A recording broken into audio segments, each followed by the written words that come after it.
Recomienda suspender todas las actividades no esenciales. La idea del fin del mundo nos cambió a fondo. Bien, gracias, a todo dar aquí. Esa es la A pregunta todo del dar. millón. ¿Cómo estás tú? ¿Los tuyos están bien? Pues sí, digo, a todo dar dentro de lo que cabe, ¿no? A todo dar, digo, porque estoy encontrándole la forma de sacarle provecho a esto que está pasando. Claro, hablo desde mi privilegio, ¿no? Porque obviamente, pues, la pandemia y el encierro no es lo mismo para todos y para todas, pero sí encontrando la forma de que esto sea un momento que me ayude a cuestionarme cosas, a transformar cosas, pues a salir mejor de esto, ¿no? Por lo menos mejor de lo que entramos. Claro.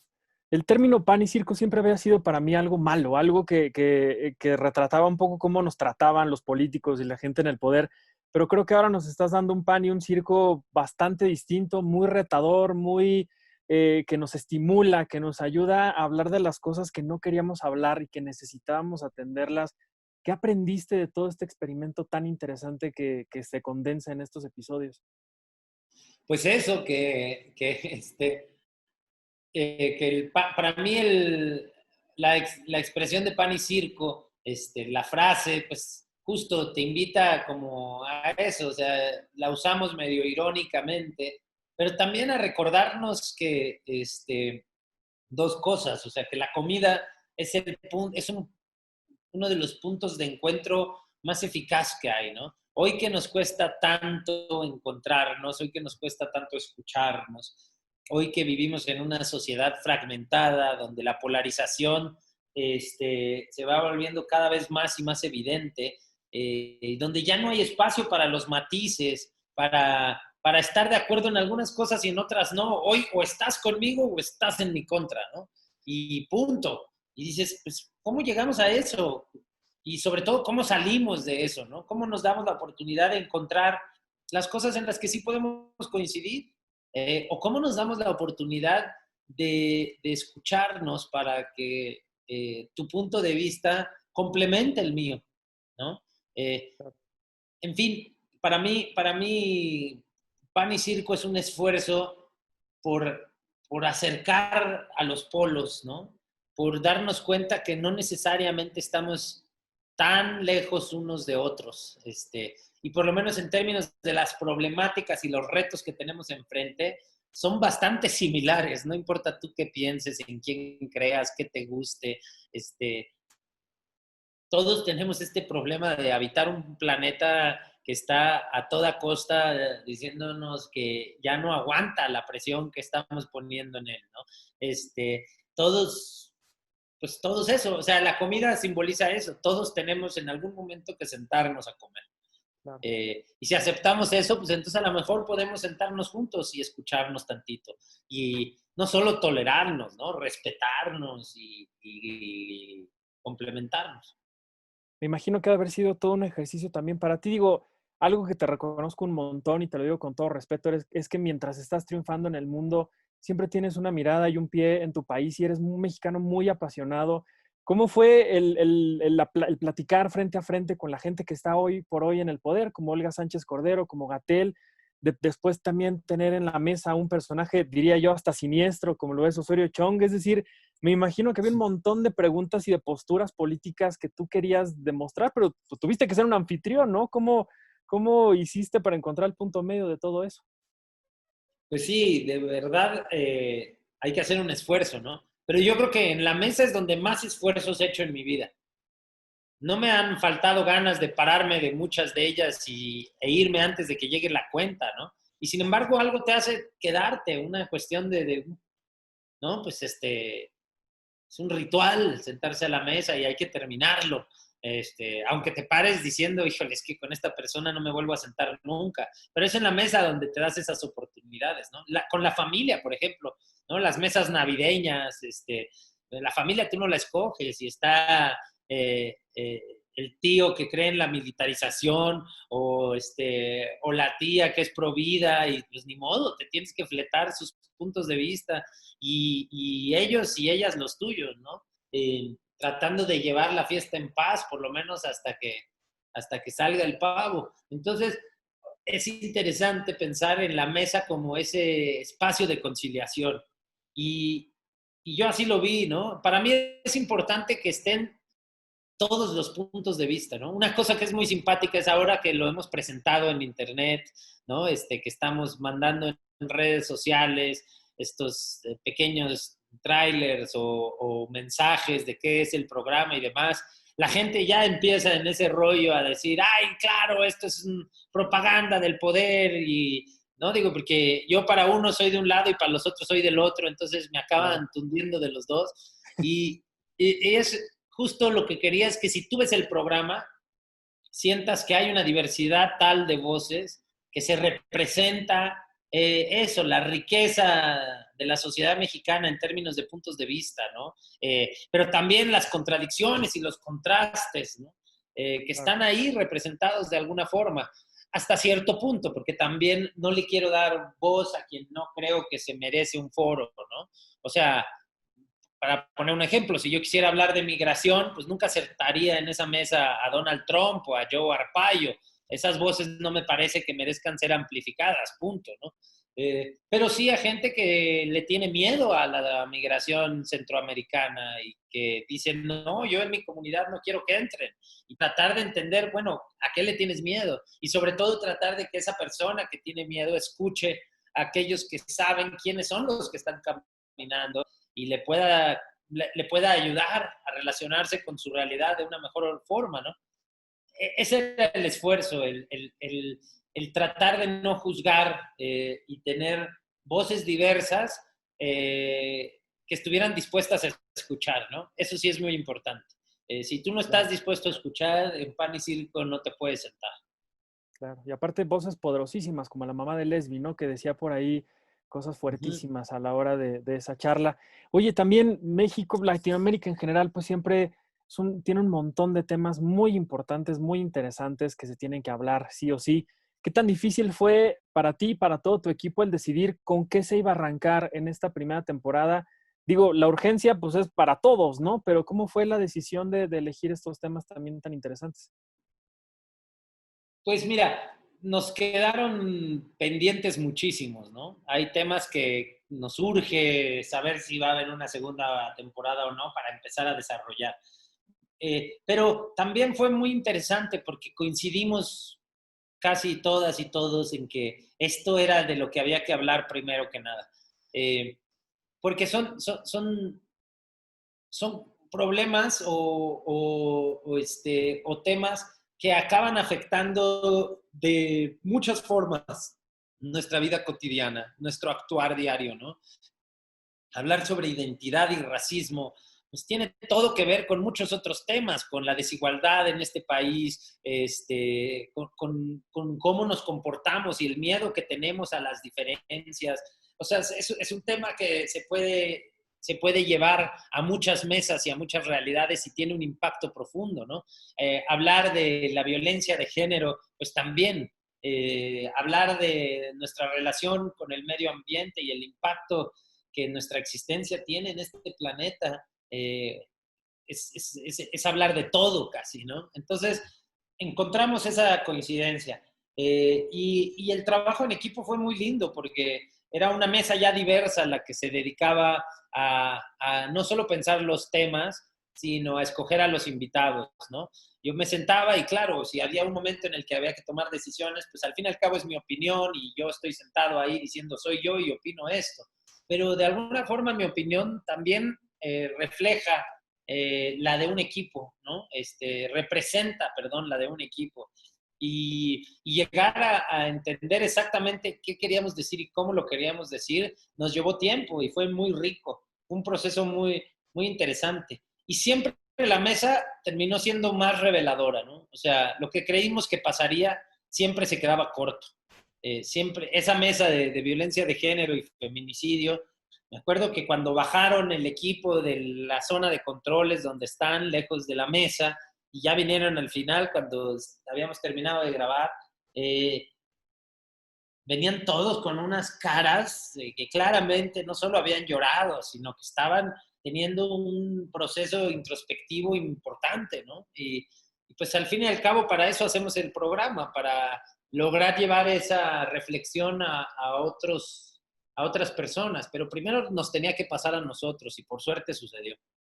Y claro, el poder de las palabras, ¿no? Y particularmente en un momento y en un México en el que de pronto las palabras, hablando, por ejemplo, de la gente que está en el poder, pues puede ser contradictoria con lo que dice el resto del mundo, ¿no? Me imagino que también ha de haber sido muy, pues muy fuerte para ustedes. Fue fuerte porque también, ¿sabes por qué? Porque se cambió el tono un poquito. Las mesas logran decir lo que estos personajes han estado diciendo, pero con una narrativa distinta, en en un tono que penetra más profundo, creo yo. Sobre todo ahora que nos hemos creado estas corazas para defendernos de la información y de la realidad y de las noticias que día a día nos llegan, ¿no? Entonces, hemos creado una coraza que nos protege de los encabezados y de las imágenes que vemos luego, pero aquí de pronto en este programa se logró algo, se logró que nos hablaran bajito al oído y por ende esas palabras tuvieran mayor efecto, ¿no? Creo. Hay la sensación de que todo el mundo habla con una intimidad y con una honestidad digna de pues, la sobremesa en tu casa, ¿no? Claro. ¿Cómo le hicieron para que las cámaras no fueran invasivas? Digo, se siente un ritmo muy interesante, como realmente si fuera una mesa donde uno se sienta a hablar pues vaya, a corazón abierto. ¿Cómo le hicieron para que las cámaras no rompieran el ritmo de la conversación? Pues mira, fue prueba y error. Hicimos un ensayo de una comida que podríamos poner ahí, que fue perfecta y la hicimos como debía ser, con invitados e invitadas. De hecho, algunos repitieron, ¿no? De los que estuvieron en esa mesa. Sara Snap, la recuerdo en las dos mesas de legalización. La primera que hicimos fue un ejercicio que fue muy provechoso y aprendimos mucho, entendimos cómo filmarlo. La idea era tener cierta distancia de la mesa y nunca, o sea, nunca pedirles nada a los invitados y a las invitadas que tuviera que ver con lo técnico, ¿no?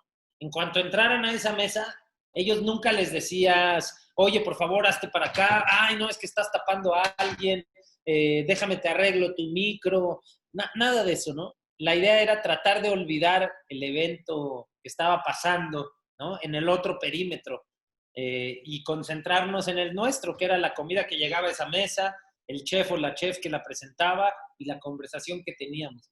Y se logró que de repente la gente se olvidara, al punto que al final a veces me decían, oye, dije esto y ay, me preocupa, porque claro, no estaba pensando y yo siempre dije, no se preocupen, aquí no se trata de exponer a nadie, ¿no? Y lo que trataste de decir, si yo lo entendí, así lo voy a explicar, ¿no? Y yo me involucré mucho en la edición con Gregory y con todo el equipo de edición eh, para estar muy consciente de que la cena que te presentamos en Amazon es la que a mí me pasó en la mesa, ¿no?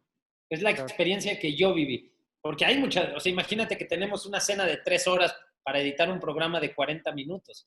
Entonces había muchas posibilidades, ¿no? Y fue muy emocionante ver cómo en todas el discurso estaba muy claro porque fue muy claro para mí lo que sucedió en esa mesa. La revelación que para mí representó esa mesa, ¿no? Si hubiera una segunda temporada, ¿qué temas serían los que te gustaría platicar? ¿Y con quiénes también? Sí, es que hay muchísimos que se nos quedaron en el tintero. Me gustaría mucho hablar de educación, ¿no? Me gustaría muchísimo hablar de educación profundamente. Y digo porque soy padre, porque cada vez siento que soy más yo el que necesita que lo eduquen para ser padre, ¿no? Y me gustaría hablar de eso y de la educación en nuestro país y en América Latina. Eh, Me gustaría hablar de la violencia en contra de los periodistas en este país, sobre todo, que es un país tan violento para aquellos que ejercen el periodismo. Eh, pero bueno, hay muchísimos temas, ¿eh? Hay muchísimos temas que me interesan. Eh, hoy la pandemia me ha traído ¿no? La nutrición. Que somos un poco lo que comemos, ¿no? Entonces, nuestra relación con eso, más profundamente, porque se toca en el programa de emergencia climática y de medio ambiente, pero me gustaría profundizar, porque pues esta pandemia lo que vino a dejarnos claros es que tenemos que aprender a comer, ¿no? Y a cómo nos relacionamos con lo que comemos. Porque pues esa enfermedad no se va cuando llegue la vacuna, ¿no? Esa Claro. enfermedad la venimos cargando. En fin, Claro. pero hay muchos temas, ¿eh? Hay muchos temas y por suerte, si sí se da esta segunda temporada, pues nos sentaremos a la mesa. Nos sentaremos a la mesa para discutir de qué sí, de qué no hablar. Y ojalá nos sea más sencillo ya invitar a personajes una vez que la serie esté fuera, ¿no? Que sean más los que quieran sentarse a la mesa. Nos costó trabajo como convencer a la gente de que no los queríamos exponer, ¿no? De que no se trataba de sentarlos a la mesa para imponer nuestro punto de vista, sino para escuchar el suyo. Claro. Me quedo con un montón de preguntas, pero voy a cerrar con esta última, hilando un poco con el primer episodio que veíamos en donde se ve un montón de gente trabajando detrás de sus computadoras, no detrás de cámaras, detrás de sus computadoras, tratando de darle forma a este primer episodio del COVID. Sé que por ahí también viene una serie que vas a dirigir muy pronto aquí en México, que está pronto a arrancar filmaciones, por lo que tenía entendido. ¿Qué tanto has aprendido tú para aplicar y a tu trabajo en esta nueva normalidad que viene, ¿no? ¿Cómo vas a trabajar con la gente a partir de ahora? Es muy interesante porque se detonan muchas cosas, en términos de desarrollo, por ejemplo, que es una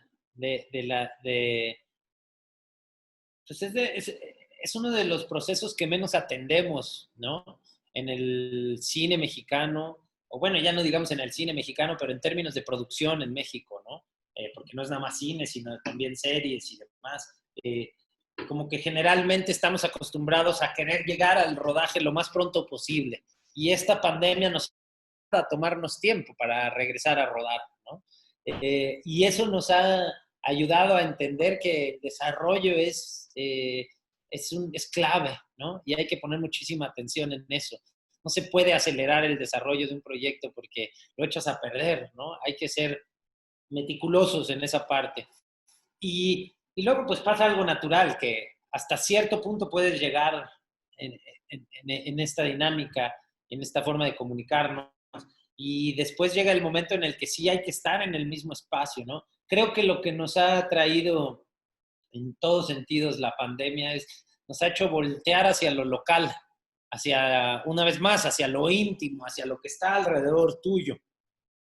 Esta pretensión en el cine de hablar de todo, de estar en todos lados, de llegar a todos los mercados, ¿no? Se ha cuestionado mucho a través, ¿no? En estos momentos de pandemia, ¿no? ¿Qué tanto es eso? ¿Qué tanta libertad era esa? O más bien vulnerabilidad, ¿no? Y eso, pues para arrancar, hoy hay que contar la historia que puedes contar sin salir lejos de casa, ¿no? Claro. Y con solo lo esencial y lo que mejor conoces también. Eso es importante, ¿no? Hablemos de lo que conocemos, de lo que tenemos aquí. Eso creo que como, pues sí, de alguna forma, metafóricamente, va a empezar por lo menos a influenciar mi trabajo, ¿no? No sé el de los demás, pero a mí sí hoy me sucede que quiero estar más cerca de los míos, ¿no? Irme lejos me recuerda esa otra vida donde tenía mis afectos más importantes desatendidos, ¿no? Y pues mi trabajo tiene que estar cerca de esos afectos, si no, no tiene sentido. Claro. Diego, te agradezco muchísimo. Siempre es un placer platicar contigo, escucharte. Ojalá pronto podamos tener un pan y circo de Rogue One, porque yo tengo un montón de preguntas que algún día te quiero hacer y que ojalá pronto nos pueda responder cuando el mundo se acabe. Pero mientras tanto, te mando un abrazote y qué gusto. Pronto nos podamos ver en persona otra vez y hacer estas entrevistas sin delay y cotorrear un poquito más largo. Pero gracias por el tiempo. Bienvenidas y bienvenidos a Pan y Circo.